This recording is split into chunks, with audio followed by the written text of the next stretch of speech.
kadar güzel bir günaydın bu. Dün gece seni uyutmayıp sinirlendirdiğim için bugün de gönlünü almak istedim.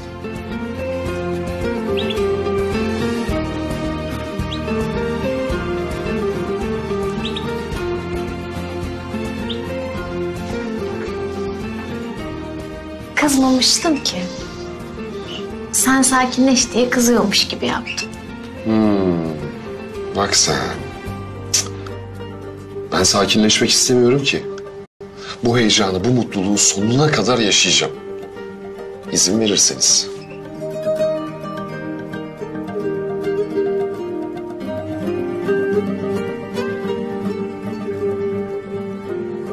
Vereceğiz artık. Başka şansımız mı var?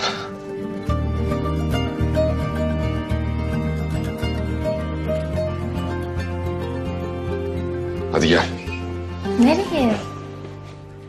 Hadi. Balonu uçurmaya.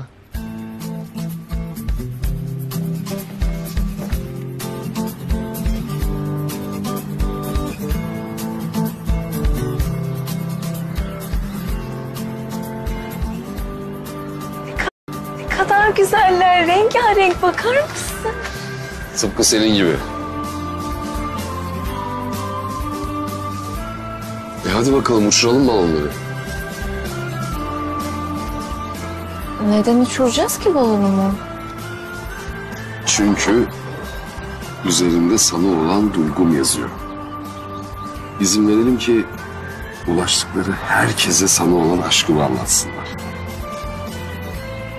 Hadi.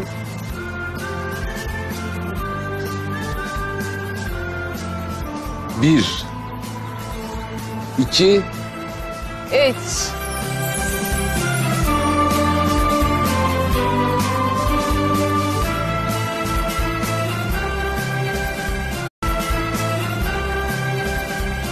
hadi diğerlerini de uçuralım.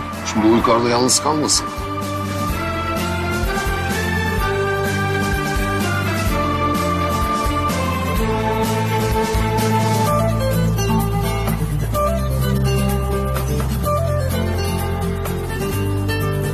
Hazır mısın?